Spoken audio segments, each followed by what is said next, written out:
Could you talk a little bit more about the Uniswap project? Well, that was I was talking about that project kind of in the context of what I view as a concerning trend in governance in DeFi. So I think this is kind of part of the growing pains in this sector. So there's this trend of going towards progressive decentralization. And so what that looks like effectively is projects are being led by token holders who vote in different governance decisions in what's called a DAO, a Decentralized Autonomous Organization. And so Uniswap is going that direction. It launched its Uni token last year. It was already. I think. Yeah.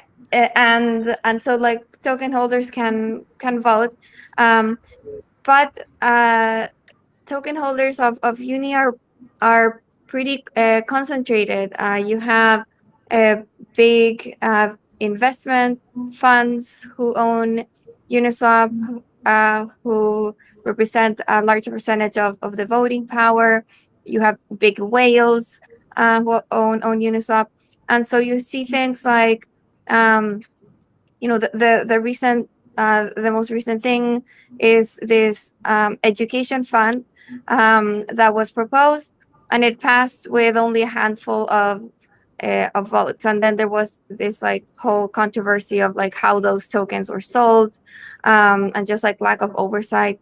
And in general, we're seeing kind of these growing pains, like projects having huge treasuries, like,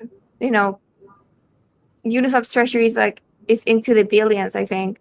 And then other smaller projects, hundreds of millions of dollars in treasury after the big run up in the past few months. And then, the danger of them becoming effectively slush funds, like with very little oversight and just like a handful of wallets controlling how those funds are being spent.